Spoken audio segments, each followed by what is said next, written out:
السلام علیکم۔ بزم حرف و حکمت فار یو میں ایک بار پھر آپ سب کو خوش آمدید۔ ہم پڑھے تھے انٹرمیڈیٹ سال دوم کی نظم سید صبیح الدین صبی رحمانی کی لکھی ہوئی حمد، کعبے کی رونق، کعبے کا منظر۔ اس کا آج دوسرا اور تیسرا شعر، اس کا مفہوم، اہم نکات اور علمی و فکری جائزہ آپ کے سامنے پیش کیا جائے گا۔ شاعر کا تعارف بتا دیں کہ یہ معروف نعتیہ کلام ممتاز شاعر، نعت گو اور محقق صبی رحمانی کا تخلیق کردہ ہے۔ یہ کلام دراصل حرم مکہ کی عظمت، تجلیات اور وہاں کے روحانی کیف و اثر کی ترجمانی کرتا ہے۔ اس میں اللہ تعالیٰ کی وحدانیت، حرم کی مقدس فضائیں، اذانوں کی صدا اور مذاب رحمت کے سائے تلے دعاؤں کی قبولیت کا یقین ہے۔ اس کلام کو دنیا بھر میں انتہائی عقیدت و احترام کے ساتھ سنا اور پڑھا جاتا ہے۔ آئیے دیکھتے ہیں، شاعر کہتے ہیں دوسرا شعر، حمد خدا سے تر ہیں زبانیں، کانوں میں رس گھولتی ہے اذانیں، بس ایک صدا آ رہی ہے برابر، اللہ اکبر اللہ اکبر۔ مفہوم دیکھیے کہ حرم شریف کی مقدس فضا میں ہر شخص کی زباں پر اللہ تعالیٰ کی حمد و ثنا جاری ہے۔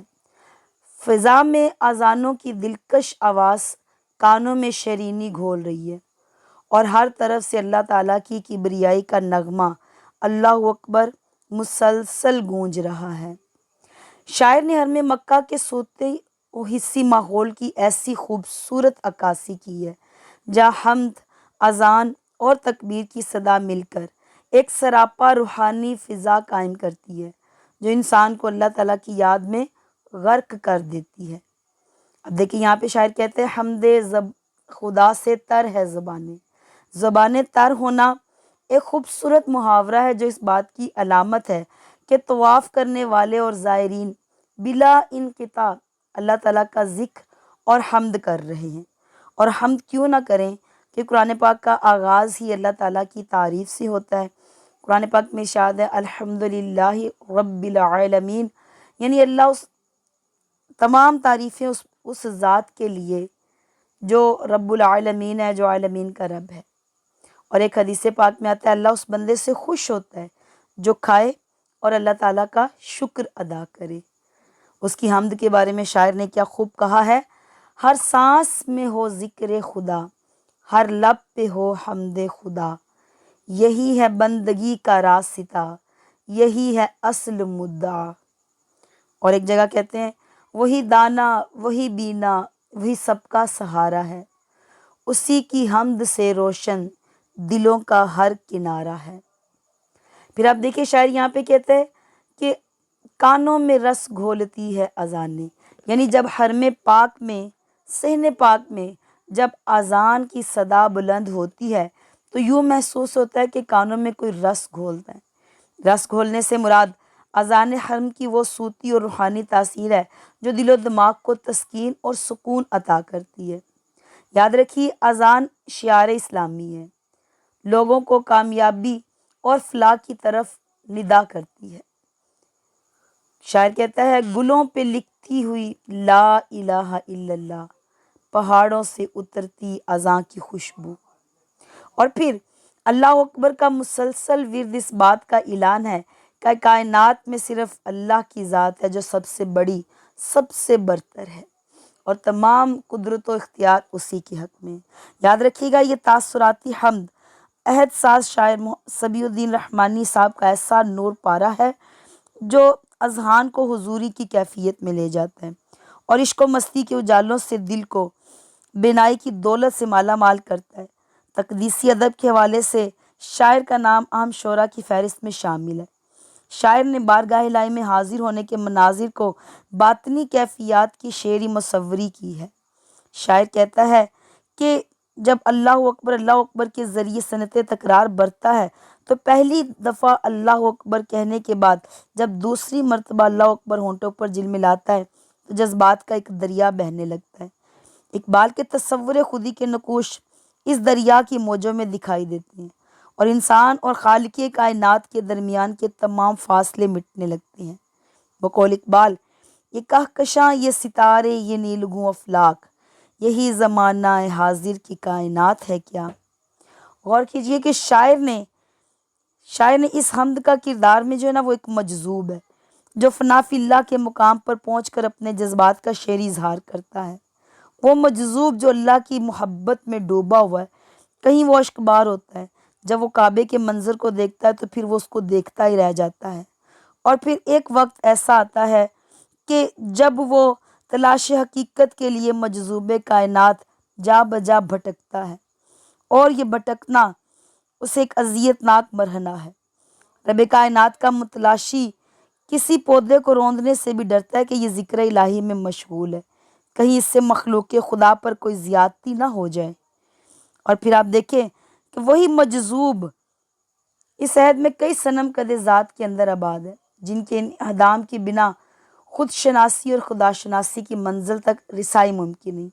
اس شعر میں وہ مجذوب صحن کعبہ میں کھڑا ہے اور اللہ کی بڑائی بیان کرتے ہوئے عشق و مستی کے بلند ترین مقام پہ کھڑا ہے۔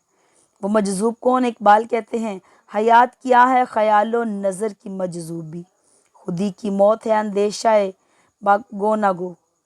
اس مجذوب نے کئی اندیشوں اور فتنوں کا سامنا کیا ہے، کائنات کے مناظر میں اپنی ذات جذب کر کے رب کائنات تک رسائی حاصل کرنے کی کوشش کی، اور اب جب وہ اللہ کے گھر میں موجود ہے تو دنیا کی تمام اذانیں یکجا ہو چکی، تمام آوازیں ایک آواز میں ڈل کر مجذوب کے باطن میں ارتعاش پیدا کرتی ہے۔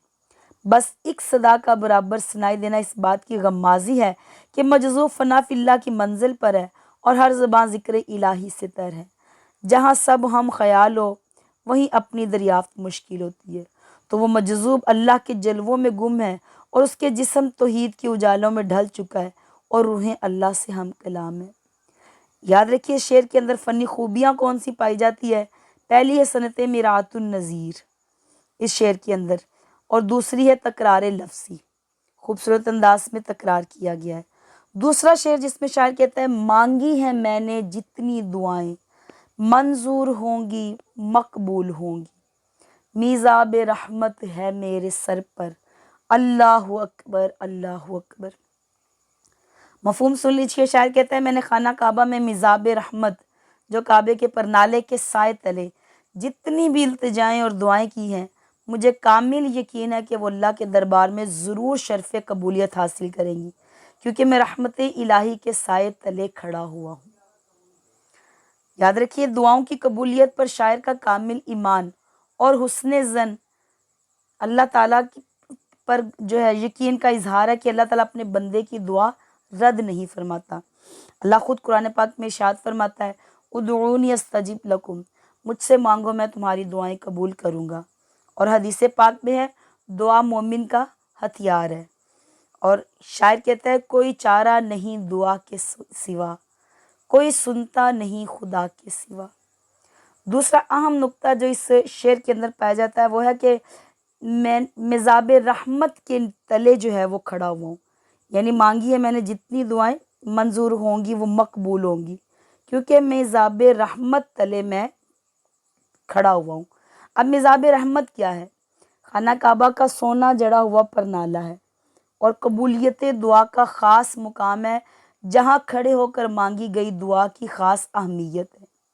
مزاب عربی میں پرنالے کو کہتے ہیں، اور قریش نے خانہ کعبہ کی تعمیر کرتے وقت شمالی جانب حجر اسود کے بالکل مقابلے کی طرف حجر اسماعیل کی طرف گرتا ہوا ایک مزاب رحمت بنایا۔ یہ مکہ کے معروف سنار شیخ محمد دنشار نے تیار کیا، اور اس کی لمبائی 258 سینٹی میٹر تک ہے، اور یہ وہ سونے کا پرنالہ ہے جس کے نیچے کھڑے ہو کر دعا مانگنے سے برستی ہوئی بوندوں کے تلے دعا مانگنے سے دعا مقبول ہوتی ہے۔ اور پھر تیسری بات، بارگاہ الہی میں عاجز اور انکساری کے بعد شاعر کا دل خوف سے نکل کر امید اور سکون کی قلب کی کیفیت میں آ جاتا ہے۔ مزاب رحمت کا سر پہ ہونا گویا اس بات کی طرف اشارہ ہے کہ اللہ کی رحمتیں کائنات کی رگ و رگ میں رواں دواں ہیں۔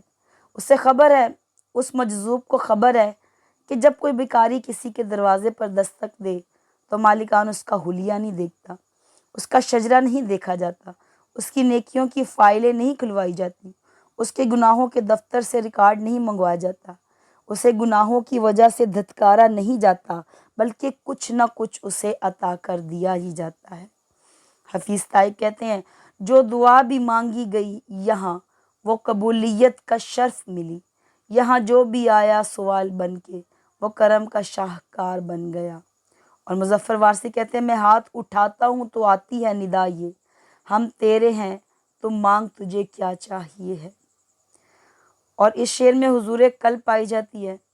ہر میں مکہ کی پاکیزہ فضا انسان کے اندر سے گناہوں کے احساس اور خشوع و خضوع پیدا کرتی ہے، اور اس شعر میں مایوسی کی نفی کی گئی اور رحمت الہی پر پختہ اعتماد ظاہر کیا گیا ہے۔